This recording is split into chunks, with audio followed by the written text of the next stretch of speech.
Sup, Reddit. I never imagined I'd be the guy typing out the complete implosion of his life at 3 in the morning with nothing but a bottle of soda for company. But here we are. So welcome to the dumpster fire. Because this is exactly what it feels like.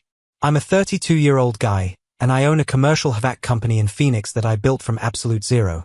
The kind of zero where my old man left me nothing but a rusted Ford Ranger, $1,600 in gambling debts, and a toolbox so ancient it probably belonged in a museum, which is about as heartwarming an inheritance as it sounds. 7 years of grinding later, the company clears around 320 grand a year, with 11 guys on payroll, and every callus on my hands is a reminder of lessons learned the hard way. My fiancée, Jocelyn, 30 years old, and I had been together for 4 years, and she was pharmaceutical sales gorgeous, the kind of woman who could walk into a dive bar and make every guy forget what he was doing, smart, ambitious, and expensive as hell. I bought her a $28,000 engagement ring with a custom setting, done without hesitation, because she said she deserved perfection. The wedding was scheduled for October, 3 months out, and I'd already dropped 7 grand on a resort venue in Sedona and another 3 on a photographer who'd once shot a celebrity wedding. I was working 14-hour days making sure we'd start married life debt-free, because that's who I am, and I don't believe in owing anyone anything. My business partner, Wade, had been with me for 2.5 years, and I brought him on to schmooze property managers while I actually fixed their broken systems. The guy could sell anything, had this smooth confidence that made clients trust him within 10 minutes, and together we were chasing a multi-million-dollar contract servicing all the HVAC systems for a new casino resort near Tucson, the kind of opportunity that sets you up for life. We spent 8 months building relationships, submitting proposals, underbidding competitors, with Wade handling the people and me handling the work, a perfect setup, or at least that's what I thought. That Thursday started normal enough, because I was supposed to be on a commercial job until 9 p.m., dealing with a catastrophic chiller failure at an office building where some rookie maintenance guy had ignored warning signs for months and now the whole system was cooked, with the building owner threatening lawsuits because his tenants were melting in 100-degree offices. My crew busted their backs all day, replacing the compressor, flushing the refrigerant lines, rebuilding half the control system, while my hands went raw from the heat and my shirt soaked through with sweat. We got the inspector out at 4 for emergency certification, and he passed us while acting like he was doing us the biggest favor in human history, and by 5 we were done, sweaty, exhausted, covered in refrigerant oil and duct tape residue, but done. I figured I'd head home early, surprise Jocelyn, maybe take her to that overpriced sushi place she'd been wanting to try, because I couldn't even remember the last time we'd had an actual date night. Wade's black Silverado was parked in my driveway when I pulled up, which wasn't unusual since he came over constantly to discuss business or go over client presentations, and we'd been working on the casino pitch that week, but I still couldn't figure out why the hell he was there when I wasn't home. Then I walked through my front door, and the living room was silent, with both of them sitting on my leather sectional, Jocelyn on one end and Wade on the other, not touching, not talking, just sitting there like 2 people waiting for execution. Jocelyn's eyes were swollen and red, mascara streaked down her face in black rivers, and she looked like she'd been crying for hours, while Wade couldn't even look at me, just kept staring at the floor like it held the secrets of the universe. Every alarm in my body started screaming as I asked, "Hey, what's going on?" Still holding my keys, my work boots tracking dirt across the floor, and Jocelyn took this deep, shaky breath, the kind people take before they detonate your entire life, and said my name in a voice that was barely a whisper before telling me she was pregnant. My first reaction was pure, stupid joy, because we'd talked about kids after the wedding and accidents happen, and I was already doing the math in my head, thinking the baby would arrive around our first anniversary and that it was actually perfect timing. I dropped my keys on the table and smiled like a complete idiot, telling her it was incredible and that we were going to be parents as I started walking toward her, asking why she was crying when this was amazing, and that's when Wade finally looked up, and the expression on his face will haunt me forever. A mix of guilt and fear with this weird defiance underneath it all. Like he knew he'd messed up but also dared me to do something about it. Before he said, in a cracking voice, that it was his, that the baby was his, and that he was sorry. The room tilted sideways, I grabbed the back of a chair to keep from falling, and asked him what he'd just said, while Wade swallowed hard and told me it started about 6 months ago, that they couldn't help themselves, that the attraction was too strong, that they never meant for it to happen, that they tried to stop and couldn't. I just stared at him, unable to even form words, as Jocelyn's crying got louder and she said she loved me. She said she loved me, said she really did, but that she was just so confused right now and didn't know what she wanted, saying it like she was the victim, like this was all happening to her instead of something she had chosen every single day for half a year. You don't know what you want? I repeated it slowly, tasting the words as they came out. You've been screwing my business partner for 6 months and you don't know what you want. She said it wasn't that simple, and I remember thinking that actually, Jocelyn, it was exactly that simple. Then came the part that still makes me want to put my fist through a wall when I think about it, because Wade leaned forward on my couch, hands clasped together like he was about to pitch me a business proposal, and said, "Look, Adam, I think we can work this out." I laughed, actually laughed, because work this out didn't even sound real coming out of his mouth. Work this out? He kept going, talking about how our friendship and our business partnership were too valuable to destroy over this, how we were all adults here and could navigate this maturely. And Jocelyn nodded along like he was reciting poetry instead of the most delusional garbage ever spoken by human lips. She even suggested maybe we could postpone the wedding for just a while, that she could keep living here while she sorted out her feelings and I sorted out mine. And I remember saying it back to her, flat and dead, in my own house that I pay for. How long? I asked Wade directly, looking straight at him. Exactly how long? He said 6 months, 6 freaking months, right when we had landed the biggest contract of my career. That $1 million office complex that was supposed to put us on the map, while I was working 16-hour days to build our future, sleeping 4 hours a night, eating gas station sandwiches for dinner, grinding myself into dust. While I was doing that, my fiancée was sleeping with my business partner in my bed. 12 weeks pregnant, I said, doing the math out loud. So you got pregnant about 3 months into the affair, and neither of them said a word. I remembered New Year's, remembered working straight through to January 2nd, coming home exhausted, giving Jocelyn the diamond tennis bracelet she'd been hinting about for months, then going back to work on the 3rd because we had an emergency call, and they'd been together while I was doing that, while I was killing myself for our future, while they were building their own. I turned to Wade and just looked at him, let the silence stretch until he started squirming, then told him to get out of my house, not yelling, not screaming, just saying it in this flat, dead voice that didn't even sound like me.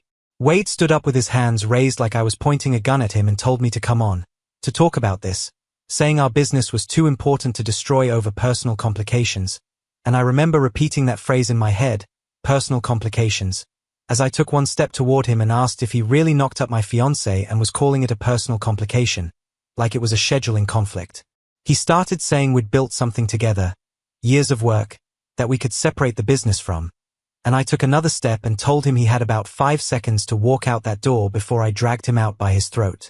His whole demeanor changed then, the smooth salesman confidence evaporating like water on hot concrete. His face going pale as he backed up and bumped into the coffee table, stammering my name, saying this was crazy, counting down as I did, and when I hit 3 he grabbed his keys off the counter and practically scrambled for the door, not even looking at Jocelyn, not saying goodbye, just bolting like the coward he always was underneath that slick exterior. The door slammed behind him, and a second later I heard his Silverado peel out of my driveway like his ass was on fire. And I remember thinking how funny it was how fast that brotherhood disappeared when things got real. I turned to Jocelyn, who was frozen on the couch, mascara still running, eyes wide, like she'd just watched a stranger walk into her living room wearing my face. And when she said my name and asked me to let her explain, I told her she was next. She blinked and asked what, and I told her I wanted her out of this house tonight. And when she said I couldn't do that because it was her home too and she lived there, I told her her name wasn't on a damn thing, not the mortgage, not the deed, not even the utility bills.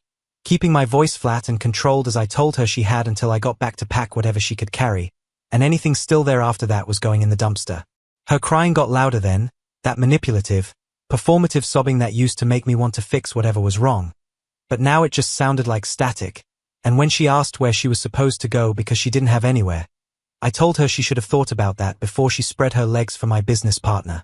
She flinched like I'd slapped her and begged me, saying she loved me, that she'd made a mistake, that couples survive this all the time, that we just needed counseling and needed to talk, and I told her no, we didn't, grabbed my keys off the table, and told her she wanted Wade so bad she could go find him and maybe he'd let her cry on his shoulder in whatever parking lot he was hiding in right now.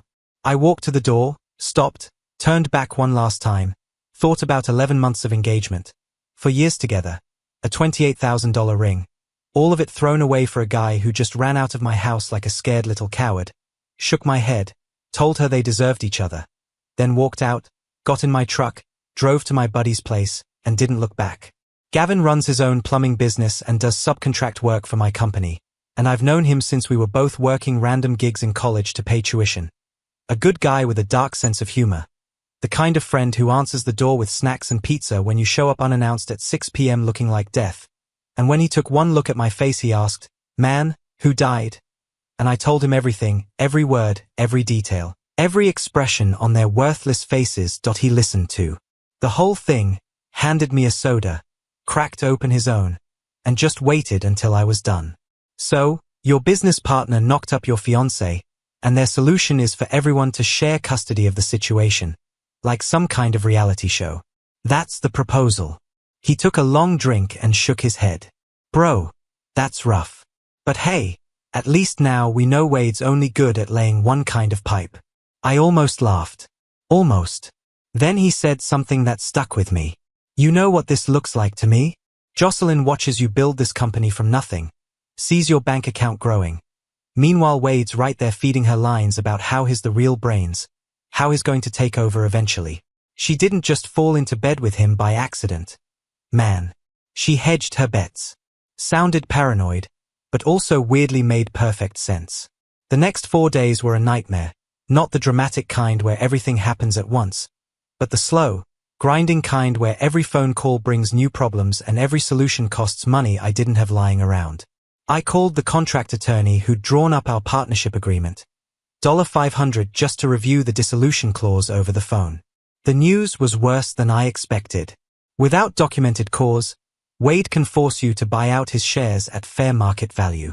With your current contracts, that's over $300,000. Money I didn't have. What counts as cause? Breach of fiduciary duty, fraud, misrepresentation to clients, criminal activity. Anything you can document that shows he violated his obligations to the partnership. I didn't have any of that yet. The house, Jocelyn had tenant rights even without a lease. 30-day eviction notice minimum, probably longer if she contested it. Longer still if she played the pregnancy card. The wedding, $10,000 in non-refundable deposits, vaporized. Venue didn't give a damn about my situation. The engagement ring, $28,000 on her finger, custom piece, non-returnable. Arizona law says if she breaks the engagement, I can demand it back. If I break it, she keeps it. If it's contested, I'd need a lawyer and more money I didn't have. Every direction I turned, I was bleeding cash or staring down months of legal hell. Jocelyn's text started that first night and didn't stop. I never meant to hurt you. We need to talk about this like adults. I'm pregnant and scared, Adam. I need to know I have somewhere safe to stay. You could at least respond. I'm carrying a child and dealing with hormones, and you're just ignoring me. My mother is right about you. You only care about money and work. WD's messages were almost worse. Brother, I know this is complicated, but we've built something special together. The company is bigger than any personal issues. You're angry right now. I get it, but don't make any permanent decisions based on temporary emotions. Think about what we're throwing away. The audacity was almost impressive. Guy knocks up my fiancé and is telling me not to make emotional decisions. I didn't respond to any of it. Just screenshot everything and saved it to a folder. Gavin read through the messages and just shook his head. They're both still playing the game. Still think they can manipulate me into accepting this. Wade thinks he can smooth talk his way out of consequences. Jocelyn thinks she can guilt trip me into playing house. They don't get that the game's over. On day 5, I made a decision. I was done playing defense. Time to go nuclear. But nuclear requires ammunition, and ammunition requires evidence. So I started digging.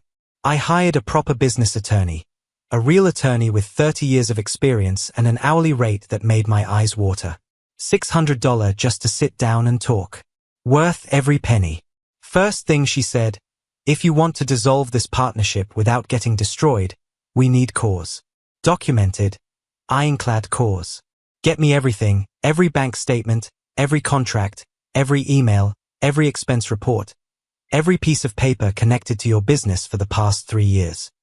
So I did. Spent 4 solid days going through every financial document, every email thread, every receipt. My buddy brought over Chinese food and energy drinks while I worked through the nights, spreading everything across his dining room table because I still couldn't go back to my own house without wanting to burn it down. The first night was expense reports, just endless credit card statements and receipts. I started seeing patterns real quick. Charges at expensive restaurants I'd never been to on nights I was working job sites, hotel rooms in cities where we had no clients, car rentals when Wade already had a company truck. Found a $612 charge at Steak 44 on the same night I was on a rooftop unit in Mesa until midnight. The second night was emails, thousands of them. Wade had been sloppy, using his company email for everything because he never thought I'd actually look.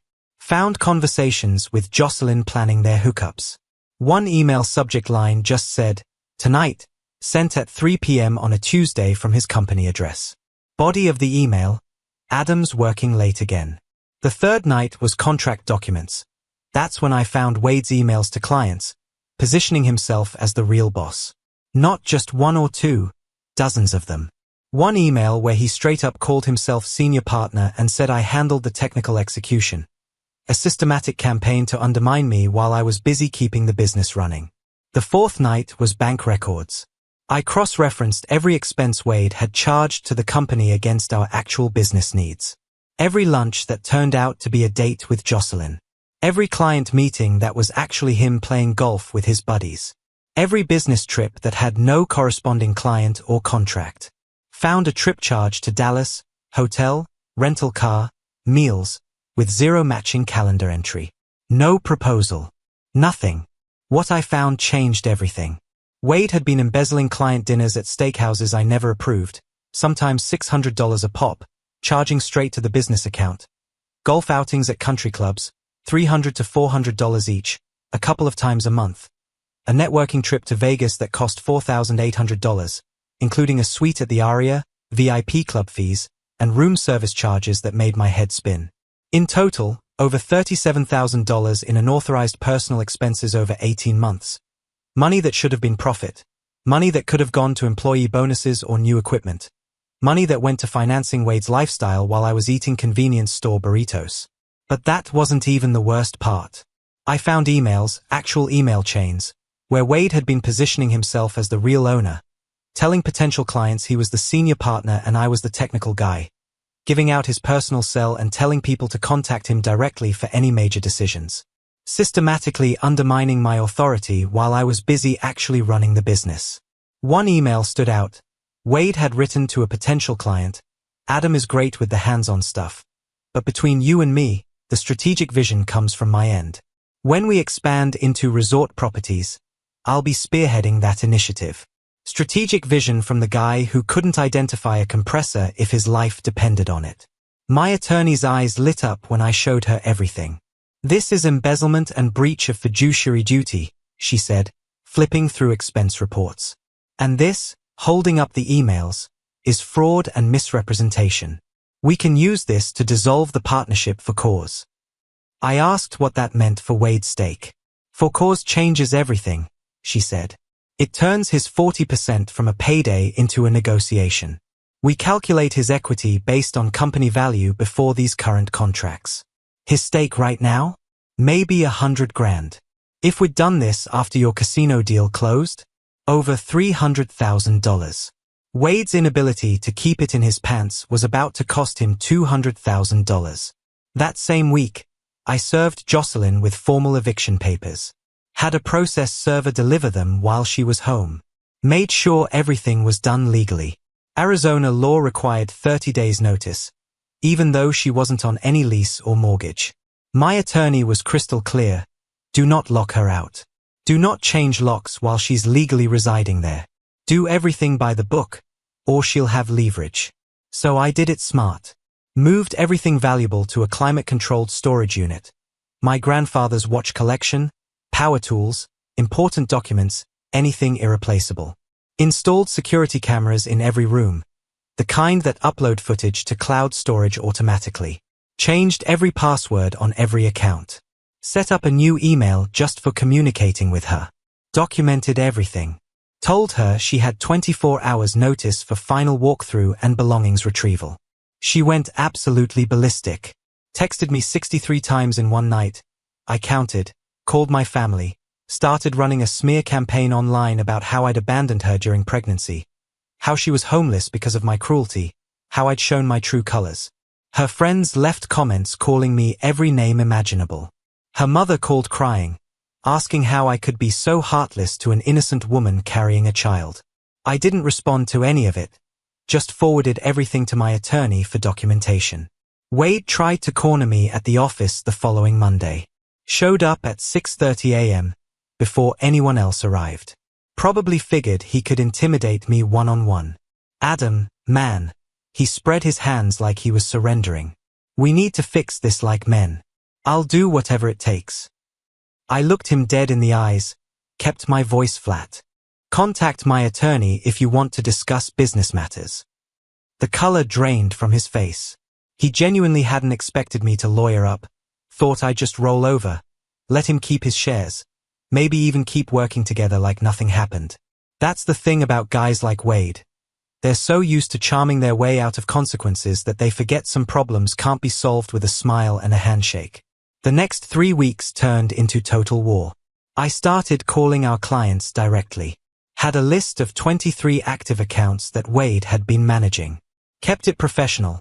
Explained that Wade would no longer be representing the company due to internal restructuring related to ethical violations, and offered to personally oversee their projects going forward. The responses were mixed. First call was to our biggest client, the casino resort people, an old-school businessman who'd been in commercial real estate for 40 years. Thank God, he said when I explained the situation. I've been wanting to say something for months. Wade always felt off, too smooth. Made promises that didn't add up, then acted offended when I asked questions. We only tolerated him because we trusted your work, Adam. Your reputation speaks for itself. Most of the other calls went smoother than expected. A property manager said she'd complained to Wade about him showing up late and smelling off. Wade had told her I knew and approved. Complete lie. I was there at 6 a.m. every day while he rolled in at 10 o'clock. A few clients needed convincing. One medical office owner wanted documentation before making any changes. Fair enough. I sent him the financials showing Wade's unauthorized purchases. He stayed. 3 accounts were already gone. $62,000 in contracts. Lost before I even made the calls. Wade had gotten to them first with some story about me being unstable. Those clients didn't want drama. Can't blame them. I promoted Paul, my lead technician, to operations manager. Guy had been with me 5 years, understood commercial HVAC systems inside and out, gave clients straight answers instead of sales pitches. Clients actually preferred talking to him. His reaction when I told him about Wade and Jocelyn. Boss, everyone knew Wade was a snake. Just didn't think he'd be dumb enough to bite you. Wade and Jocelyn figured out they were losing, so they went scorched earth. Jocelyn started calling my clients, claiming I was having a breakdown and that projects might not be completed. Wade told contractors I'd been making dangerous decisions on job sites and acting unstable. He actually called the casino resort guy and said I'd been drinking during work hours and yelling at employees. Complete lies, but delivered with that same smooth confidence. The casino project went on hold while the client assessed the situation. I didn't argue. I just started collecting proof. Arizona's one-party consent. I'd been recording calls for years for notes. Now I had recordings of 5 different clients telling me exactly what Wade had said about me. Even better, Wade made his sabotage calls using his company phone, the one I still had account access to. Perfect paper trail. My attorney used the word tortious interference and started drafting new documents. Jocelyn escalated on social media, posted a long Instagram story about how I'd abandoned her during pregnancy, how she was homeless because of my cruelty, complete with crying selfies and hashtags like toxic men, narcissist. Her mother called me sobbing. How can you be so heartless to an innocent woman in her condition? I asked if she wanted to discuss the identity of her grandchild's actual father and the embezzlement charges her daughter's boyfriend was facing. That conversation ended real quick. The eviction hearing was supposed to be straightforward. Jocelyn wasn't on any lease or mortgage, had received proper 30-day notice, no legal grounds for extension. Her attorney, some ambulance chaser her parents hired, tried to claim she had implied tenancy rights and requested more time due to her pregnancy and dependent status. The judge looked up from paperwork. Does she have a lease? Any rental agreement? Jocelyn's attorney shuffled papers. No written lease, Your Honor. But she's been living there for. Did she pay rent? The relationship was. Did she or did she not pay rent? Counselor? No, Your Honor. Then she's a guest. Mr. Harper provided proper notice. She has 48 hours to vacate. But before she left, Wade decided to make one final desperate play. And it backfired spectacularly. I still can't believe they thought it would work. 2 days before the final move-out, I went to my house for a condition inspection. Wanted to document everything before Jocelyn left. Had a whole checklist prepared. Things to photograph, measurements to take, damages to record for potential security deposit deductions. Even though there was no deposit because she'd never been an official tenant. I brought Paul as a witness. My attorney had been clear. Never be alone with Jocelyn again. Document everything. Assume you're always being recorded. Bring a witness who can testify if things go sideways. Paul kept his phone in his hand like he was just scrolling, but I told him to hit record the second Wade showed his face. We showed up at 10 a.m., exactly as the eviction notice specified. Knocked on the door of my own house like some kind of visitor. Wade answered, wearing a polo shirt that still had the price tag hanging off the sleeve, like he'd just bought it that morning to look presentable. His truck in my driveway behind Jocelyn's car. What are you doing here? I asked, keeping my voice level. Jocelyn invited me to help pack her things, he said. Like that was completely normal. Like he had any right to be in my house. You need to leave now. I have as much right to be here as you do. He actually said that. I'm the father of Jocelyn's baby. That gives me certain rights. I pulled out my phone. Please note the time. Wade admitted his in my house without permission from the property owner. That's trespassing. Paul nodded, pulled out his own phone, started taking notes. Wade's face went red. You can't kick me out. This isn't just your house anymore. Actually, it is. It's in my name. Mortgage is in my name. Jocelyn has 48 hours left as a legal tenant. You have 0 time. Leave now, or I'm calling the police. That's when Jocelyn came out from the bedroom carrying a box of my stuff. My grandfather's coin collection that I kept in the back of my closet. The one worth about $6,000 that Wade probably told her to grab, thinking I wouldn't notice. I put that down. It's mine, I said. She had this entitled look on her face. You gave me access to everything in this house. That means it's community property. We're not married. Community property doesn't exist for us. Put it down. Paul had his phone up, recording everything. Jocelyn's face went from entitled to panicked in about 2 seconds. She set the box down like it was contaminated. I told them both they had 5 minutes to grab whatever they were taking and leave permanently. Wade got in my face, physically close, the kind of aggressive stance guys use when they're trying to intimidate. You can't tell me what to do, Adam. I have rights here. I'm the father of Jocelyn's baby. That gives me a stake. Then he shoved me, both hands on my chest, hard enough to make me stumble back. I could have dropped him. I didn't. I kept my hands visible and let the camera do the work. Wade shoved me again, harder. What are you going to do, tough guy? Then Jocelyn started screaming. Not yelling. Screaming like someone was being murdered. He's attacking Wade. Someone call 911. He's trying to kill him. Paul kept recording, camera steady. I still hadn't touched either of them, hands at my sides. Cops showed up at the house first. Wade did his little performance. Jocelyn backed him up with tears and everything. Later that afternoon, An officer came by my office to get my side. I asked if he wanted to see the video of what actually happened. The footage was crystal clear. Wade shoving me twice while I stood motionless, me never touching either of them. Jocelyn clearly signaling Wade to defend himself from an attack that wasn't happening, her screams starting on cue. The officer's expression changed from professional neutrality to barely contained disgust. Wade got arrested that night for assault, battery, and filing a false police report. Jocelyn got taken in for questioning. By Monday, my attorney told me the DA was looking at false reporting charges. Gavin almost injured himself laughing when I told him. They literally tried to frame you for assault and recorded themselves committing crimes instead. This is like watching someone build an elaborate trap and then step into it themselves. I froze the company accounts the next morning, pending partnership dissolution. By the end of the week, my accountant found another $42,000 in unauthorized expenses we'd missed. Jocelyn's personal trainer, company card. Expensive dinners at restaurants I'd never heard of, company card. A weekend trip to Sedona Wade claimed was client entertainment, company card. Total bill $6,300 including spa packages and ridiculous room service. He'd financed the entire affair using my money, my company, my future. Wade's attorney called 4 days after the arrest. His client faced criminal charges for assault, battery, and filing a false police report.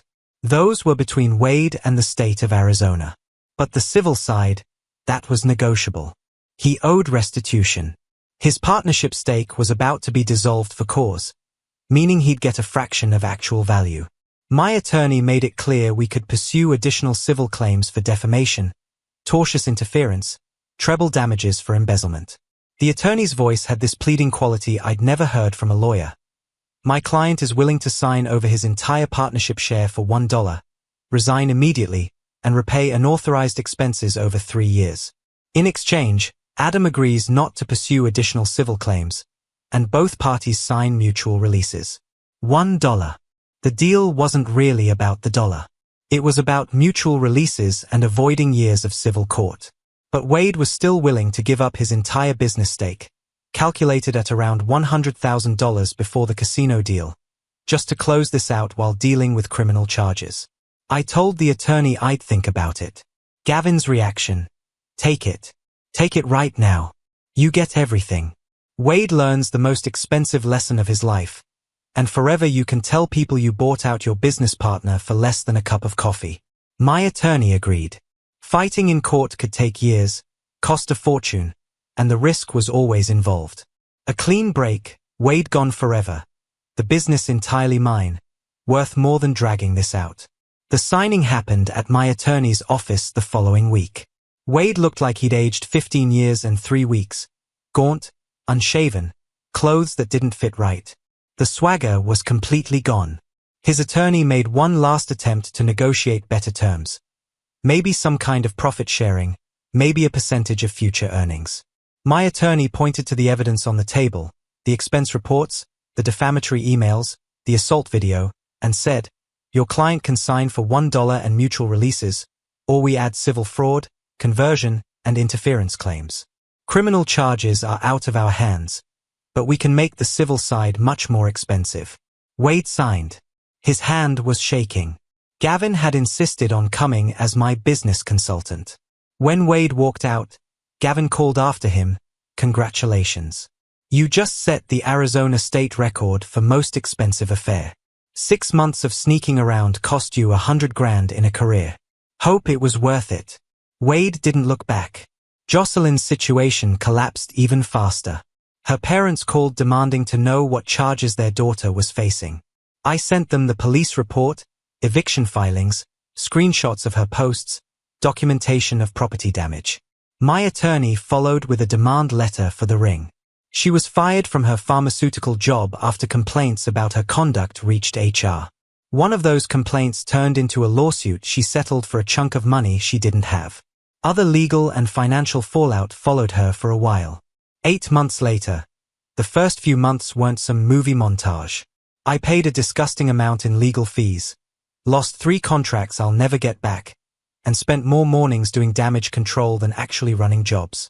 But the bleeding stopped. The second Wade was gone and Jocelyn was out of the house. I sold the ring as soon as my attorney cleared it. Took that money and bought diagnostic equipment I'd been putting off for years. Then cut bonuses for the guys who stayed solid while my life was getting remodeled with a sledgehammer. Paul handled operations. And for the first time in a long time, I wasn't babysitting grown men or apologizing to clients for someone else's sales energy.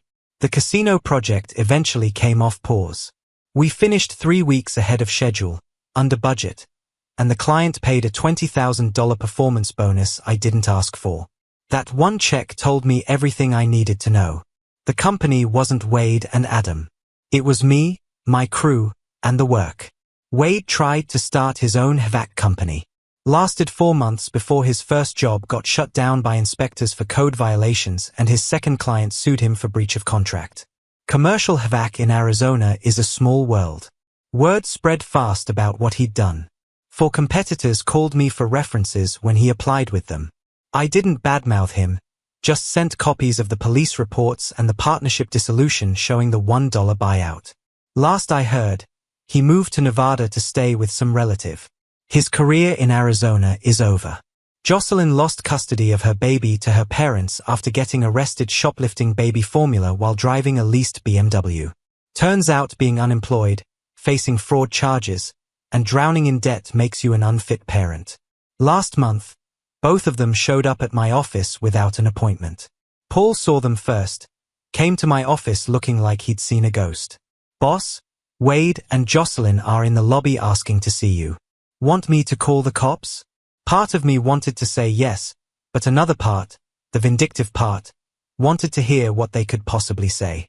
Let them in, but stay in the room and record everything. They walked in looking like different people.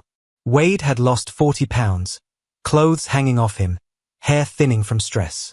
Jocelyn was wearing Target clothes and had dark circles under her eyes that makeup couldn't hide. Both looked broke. Wade had this whole speech prepared. "Adam, man, I know things ended badly. I've been doing a lot of soul-searching. I think if we put aside personal issues and focus on the business opportunity, we could build something even bigger than before." I just stared at him. Jocelyn jumped in. "I made terrible choices, but that doesn't mean we can't move forward. You're doing so well now. Maybe there's a way we could work together professionally. We could bring value to the company." I let the silence stretch out. Watched them squirm. Wade pulled out a folder. Actually brought printed materials like this was a real pitch meeting. "We're proposing a 3-way partnership structure. You maintain majority ownership, but Jocelyn and I would each get 15% equity in exchange for our labor and client relationships. We'd need company vehicles, and you'd need to cover our legal expenses so we can focus on building the business." I stood up.